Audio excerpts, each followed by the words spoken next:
They didn't lower their voices. They didn't need to. She was sitting right there at the dining table, hands folded around a cup of tea that had gone cold long ago, eyes fixed on the wood grain as if it were safer than meeting anyone's gaze. "She's just an old widow," her daughter-in-law said, not even bothering to whisper. "She won't understand any of this." The word widow landed heavier than an insult. It erased her name, her history, her presence. Her son shifted in his chair, clearing his throat, pretending discomfort while doing nothing to stop it. "Mum, just sign. It's routine. Dad would have wanted it this way." Margaret Hale didn't answer. She didn't need to. Silence had been her armor for decades. No one noticed her fingers trembling slightly. No one noticed she was still wearing her wedding ring. And no one noticed the thin, cream-colored envelope, tucked carefully inside her handbag, pressed against her thigh as if it were the only solid thing left in the room. Margaret had been married for 46 years. She had buried her husband 12 days ago. 12. The flowers on the grave hadn't even wilted yet, and already they were discussing her future as if she were an inconvenience that needed to be managed quickly, efficiently, before emotions got messy. She didn't cry. She didn't raise her voice. She had learned a long time ago that when people believe you are weak, they stop hiding their intentions. The meeting wasn't held at a law office. That would have looked improper, suspicious. Instead, they chose the family home, familiar walls, family photos still hanging, the same dining table where she had served countless meals, celebrated birthdays, signed school forms, and once helped her husband balance business accounts late into the night. Folders were spread across the table in neat piles, documents already highlighted, sticky notes placed with surgical precision at the exact spots where her signature was required. "It's just temporary," her son said quickly, tapping the papers as if repetition could turn a lie into truth. "We're just consolidating things. Bank access, property oversight, until things settle. Nothing changes." That phrase echoed in her mind, because Margaret knew exactly what changed when signatures moved from one hand to another. Her daughter-in-law leaned forward, lowering her voice into something that sounded almost compassionate. "Honestly, Margaret, this is for your own good. You're emotional right now, confused. This paperwork is complicated." Confused. Margaret had managed household finances for decades. She had negotiated contracts when her husband was ill, tracked expenses during downturns, and quietly prevented more than one business disaster while no one gave her credit for it. But now, they spoke to her slowly, carefully, as if she might forget where she was. She looked at the papers, then at the pen, then at her son. He wouldn't meet her eyes. That hurt more than the insult. She picked up the pen. Her son visibly relaxed. His shoulders dropped. The daughter-in-law leaned back, satisfied. The room exhaled. That was the moment they thought they had won. That was the moment they stopped watching her hands. Margaret signed every page, calmly, methodically, her handwriting steady, even as something inside her hardened. She didn't ask questions, she didn't object, she didn't hesitate, because the truth was this wasn't the first time someone had tried to erase her quietly. What they didn't know was that Margaret had already asked her own questions, days earlier. What they didn't know was that she never walked into meetings unprepared. And what they certainly didn't know was that the envelope inside her bag wasn't sentimental. It was procedural. The next morning, the courtroom was already full when Margaret arrived. She walked slowly, dressed simply, carrying no visible authority. No entourage, no legal badge, just a widow, by appearances. Her son and daughter-in-law arrived separately, confident, whispering to each other with the smugness of people who believed the outcome was already sealed. The antagonists took their seats near the front. They smiled politely at the clerk, nodded respectfully at the judge. They belonged here, or at least they believed they did. Margaret sat alone. From the gallery, she watched as the narrative was set. Her daughter-in-law spoke first, voice trembling just enough to sound sincere. She explained how the family was concerned about Margaret's emotional stability after the loss, how they were only trying to help, how everything had been signed willingly. Her son confirmed it. She agreed. She understood. "We have the paperwork." The judge glanced down at the documents. The room murmured softly. It was working. Margaret remained silent. She noticed details instead. The timestamp on the digital record. The way the clerk avoided eye contact when the daughter-in-law mentioned consent. The seal on the folder, applied hastily, incorrectly. The lie was polished, but rushed. That was when a young clerk hesitated, just for a second, long enough to matter. "Your Honor," the clerk said carefully, "there's a preservation request filed last night." The room stilled. The daughter-in-law frowned. "That must be a mistake." Margaret finally lifted her head. "Respectfully," she said, her voice calm but precise, "it isn't." Her son turned sharply. "Mom, what are you doing?" Margaret didn't answer him. She addressed the court. "I'm asking that all related financial records, recordings, and communications from the past 14 days be preserved, including any off-site backups." The judge leaned forward slightly. That wasn't the language of confusion. The daughter-in-law laughed nervously. "She's just upset. This is unnecessary." But the clerk was already typing. Margaret returned to silence. What they didn't know, what they were about to learn, was that the documents they relied on were only one version of the story, and the real one was already waiting. The request landed in the courtroom like a pebble dropped into still water. Small, precise, but the ripples moved fast. The judge adjusted his glasses and reread the note on the screen in front of him. "A preservation order," he repeated slowly. "Filed last night?"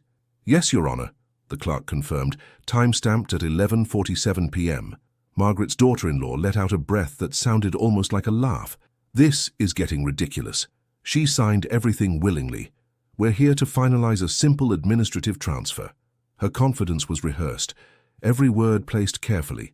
She had practiced this tone, caring daughter-in-law, responsible family member, the one who stepped in when grief made people unreliable. The judge nodded, still neutral.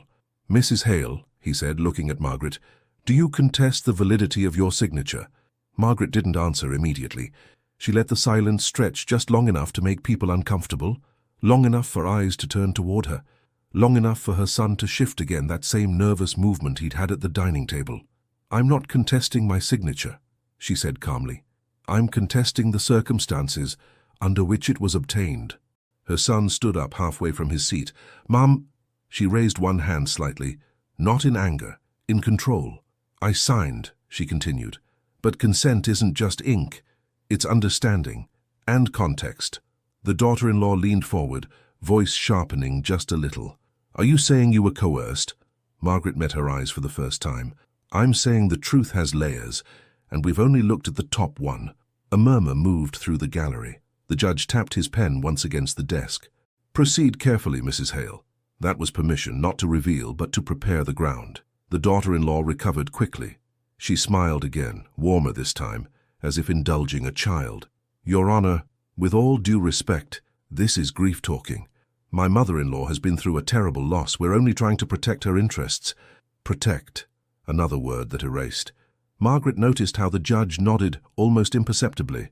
Sympathy worked, especially when delivered smoothly. Her son spoke next, voice low, controlled. "My father handled all financial matters. Mum was involved, but not directly. She's overwhelmed. We don't want her taken advantage of." Margaret almost smiled. They were careful not to say incapable. Not yet. She shifted slightly in her chair. Inside her bag, the envelope felt heavier now. Not physically, strategically. The judge leaned back. "Mrs. Hale, why request preservation of records if you're not disputing the signatures?" Margaret took a breath. "Because signatures don't speak, but systems do." The daughter-in-law's smile tightened. Margaret continued, her voice steady. "I'd like the court to review any recordings from the Hale residence during the meeting when those documents were signed." Her son's head snapped toward her. There were no recordings. Margaret looked at him calmly. "Are you sure?"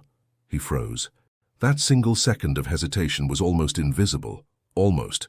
But not to the clerk, not to the judge, and certainly not to Margaret. The daughter-in-law interjected quickly. "There's no reason for this fishing expedition. Even if there were cameras, they'd be private family recordings. Installed for security," Margaret said gently. "After the break-in last year, you were the one who insisted, remember?" Her daughter-in-law's face flickered, just for a moment. The judge raised an eyebrow. "Are there cameras on the property?" "Yes," the daughter-in-law said too fast. "But they're irrelevant." Margaret didn't argue. She didn't need to. "What about audio?" Margaret asked, turning slightly toward the clerk. "Does the system back up audio automatically with video, or is it stored separately?" The clerk blinked, surprised by the specificity. "Usually together," Unless manually disabled. Margaret nodded, as if confirming something she already knew. The judge sat forward now. Mrs. Hale, how do you know this? She paused. Not too long, just long enough. Because my husband insisted on redundancy, she said. He didn't like single points of failure. Her son swallowed hard. The daughter-in-law laughed again, this time louder, more forced. This is absurd. Even if there are recordings, they'll just show us explaining paperwork. Margaret turned her gaze back to the judge. Then there should be no objection to preserving them. Silence. The judge nodded slowly. Preservation stands. The daughter-in-law opened her mouth, then closed it. Her confidence didn't disappear. It adjusted. She leaned toward Margaret, lowering her voice so only those nearby could hear. You're embarrassing yourself. Margaret didn't respond, because embarrassment was temporary. Evidence was not. The court recessed for 15 minutes. In the hallway, her son cornered her near the vending machines. What are you doing? He hissed. You're making this worse. Margaret looked at him. Really looked. The boy she once stayed up all night with when he had a fever. The man who now stood between her and her own life. I'm protecting myself, she said softly. He scoffed. From us? Yes, she replied. If necessary. His face hardened. You don't understand how this works. Margaret nodded. You're right. I understand how it ends. Across the hall, the daughter-in-law was already on her phone, pacing, whispering urgently, calling someone. Probably legal counsel. Probably reassurance. Margaret sat on a bench and waited. She watched people pass. Lawyers, clerks, families. Everyone convinced their version of the story mattered most. What none of them noticed was a man standing near the courtroom door, older, wearing a plain suit, watching Margaret with quiet attention. He didn't approach, didn't speak, just observed. When court resumed, the atmosphere had shifted. The judge received a note from the clerk, read it, looked up. There appears to be a delay in retrieving the Hale residence recordings, he said. The system is encrypted. The daughter-in-law smiled. As expected. But, the clerk added quickly, there is a cloud-based backup. The smile faltered. The judge nodded. Then we'll wait. Time stretched. Margaret's son tapped his foot. The daughter-in-law crossed and uncrossed her legs. Confidence had turned restless. Margaret remained still. Minutes later, the clerk's screen changed. A small icon appeared. Downloading. The daughter-in-law leaned toward her lawyer, whispering urgently. The lawyer frowned. The judge watched the progress bar inch forward. At 60%, the daughter-in-law stood. Your Honor, we object. This is turning into a spectacle. The judge's voice was firm now. Truth often does. The bar hit 100%. The clerk clicked. Audio filled the courtroom. At first it was mundane, chairs scraping, papers rustling, a familiar room tone. Then a voice. Her daughter-in-law's voice. Just sign it. You don't need to read everything. A breath caught in the room. Another voice followed. Her son's. It's fine, Mum. You trust us, right? Margaret closed her eyes briefly. Not in pain. In confirmation. The audio continued. You don't need a lawyer, the daughter-in-law said. That would complicate things. The judge's jaw tightened. Then came a pause. And then the sentence that changed everything. If you don't sign today, the daughter-in-law said clearly, we'll have to make decisions without you. Silence swallowed the room. The judge looked up. Paused the recording. The clerk complied. The daughter-in-law was pale now. Her mouth opened, then closed. Margaret remained seated, calm, grounded. That, the judge said slowly, is coercive language. Her son slumped back in his chair. The daughter-in-law stood abruptly. This is being taken out of context. Margaret finally spoke again. There's more. The clerk glanced at the judge, then hit play. The recording continued. Laughter. A dismissive tone. She won't do anything, the daughter-in-law said. She doesn't even know where half the accounts are. Margaret opened her eyes, and in that moment the room realized something had gone terribly wrong, because the woman they had dismissed wasn't reacting like a victim. She was waiting like someone who knew exactly what came next, and the worst was still coming. The courtroom no longer felt neutral. What had begun as a quiet administrative hearing had turned into something heavier, denser, charged with the kind of tension that made people sit straighter without realizing why. The judge didn't speak right away. He didn't need to. The silence after the recording was louder than any gavel. Margaret could feel the shift. Not triumph. Not yet. This was the moment when lies began to suffocate under their own weight. Her daughter-in-law stood frozen, hands clenched so tightly the knuckles had turned white. The confidence she had worn like perfume earlier was gone. In its place was calculation, damage control. "That recording is incomplete," she said quickly. "It doesn't show the full conversation." Margaret tilted her head slightly. "Then let's play the rest." The clerk hesitated, looking to the judge.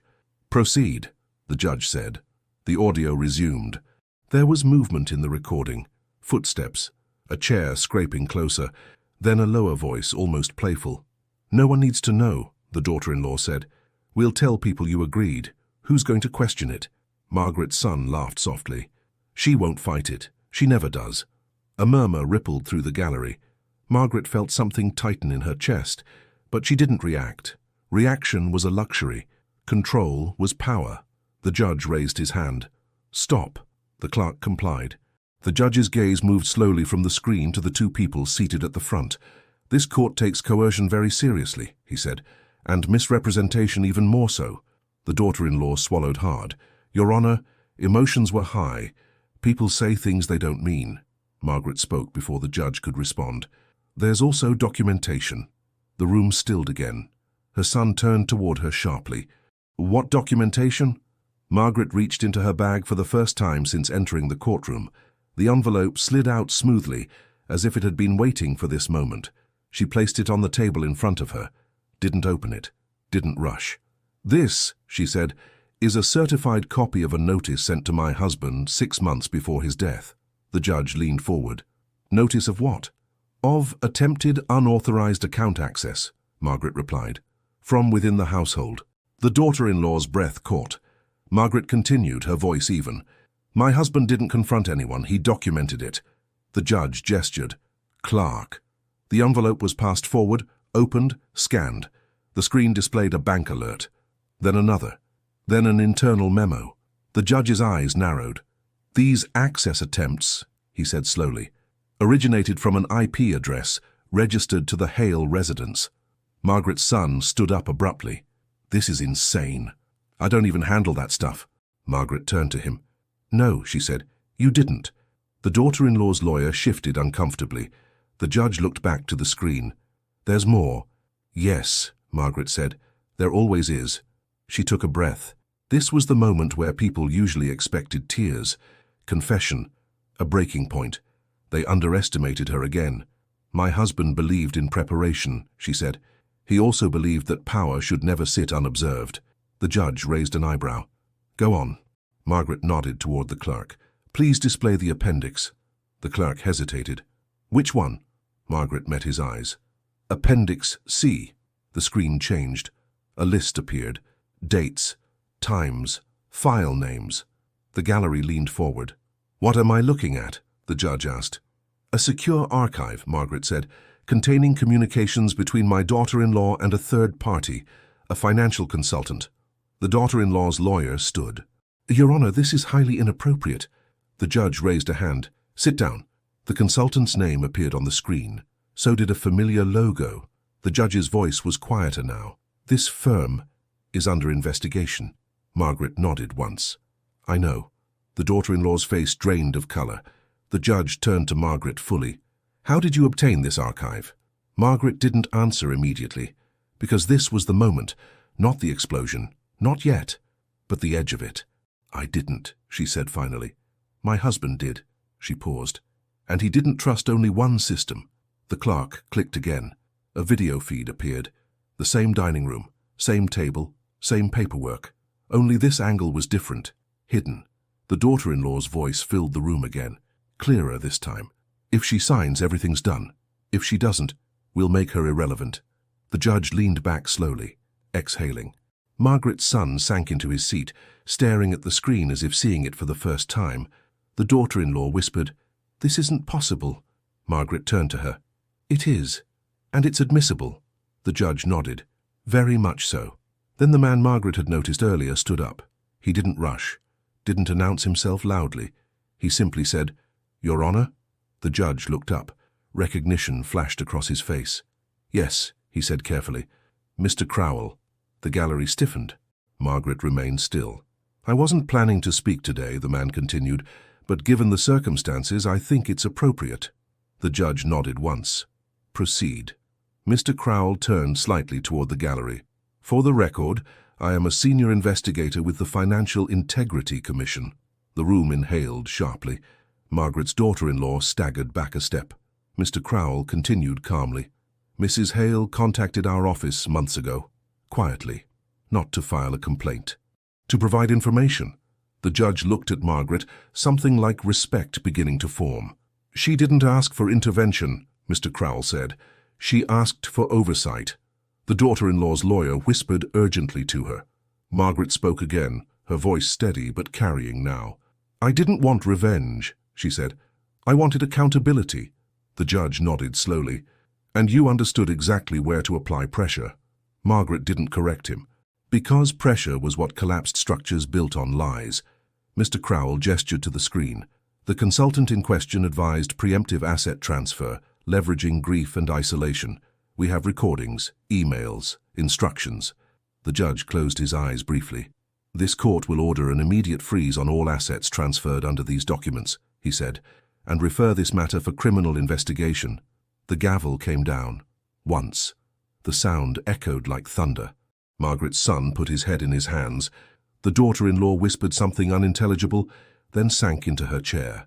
Margaret exhaled slowly, but she wasn't done, because justice didn't end with exposure. It ended with consequences, and the cascade had only just begun. The room did not erupt. That was the strangest part. No shouting, no applause, no gasps loud enough to break the tension. Just a heavy, unmistakable stillness, the kind that settles when everyone realizes they are witnessing the irreversible. The judge removed his glasses and placed them carefully on the bench. "This hearing is suspended," he said. "Effective immediately." He looked directly at Margaret's daughter-in-law. "You are not to leave the jurisdiction." Then he turned to Margaret's son. "You are instructed to surrender all personal and shared financial devices to the court officer before exiting this room." A bailiff stepped forward. Margaret's son looked up, eyes glassy. Dad wouldn't have wanted this. Margaret finally turned fully toward him. "You're wrong," she said quietly. He prepared for it. That sentence landed harder than any accusation. The judge stood. "Mrs. Hale," he said, addressing Margaret, "this court acknowledges your cooperation and restraint.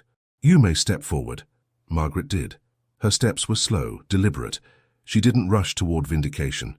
She walked toward closure. The judge lowered his voice. "For the record, is there anything else this court should be aware of before formal charges are issued?" Margaret held his gaze. "Yes," she said. A ripple passed through the gallery. She reached into her bag again and removed a second envelope, thicker this time, sealed with a red stripe.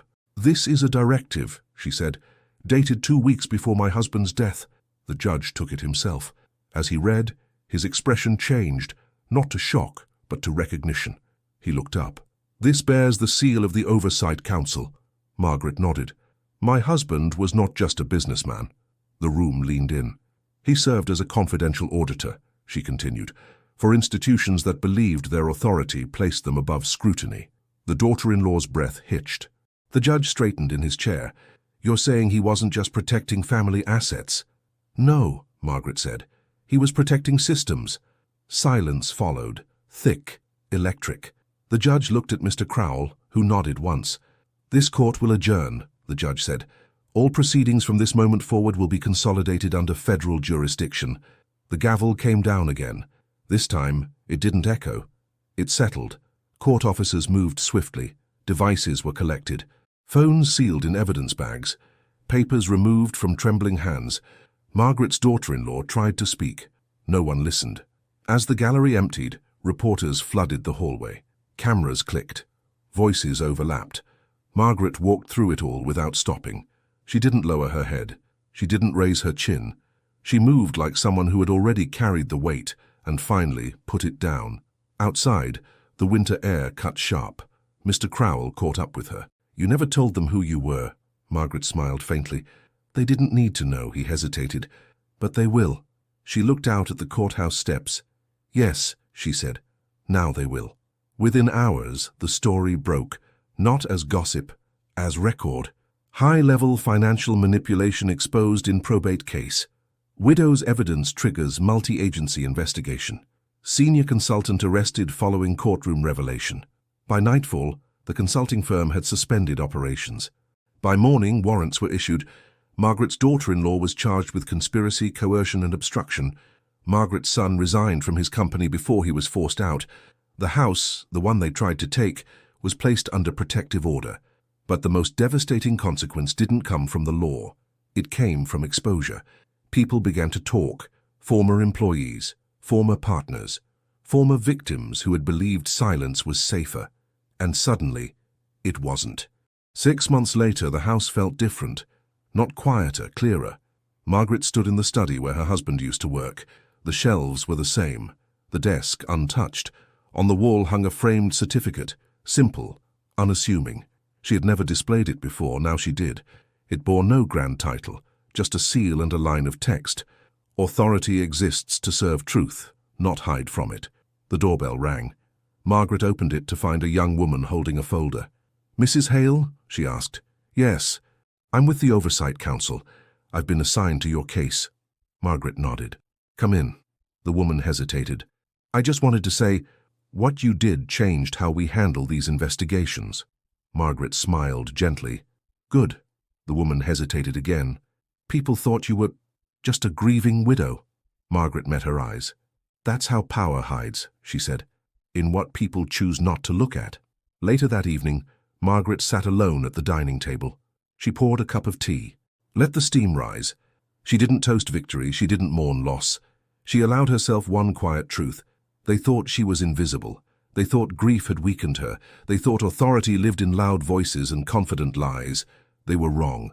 Power had been sitting across the table the whole time, watching, remembering, recording, and when the moment came, it spoke. If this story reminded you that justice doesn't always arrive loudly, but it always arrives prepared, leave a like, subscribe, and share it with someone who believes truth still matters. Because the most dangerous mistake anyone can make is underestimating the one who stayed silent.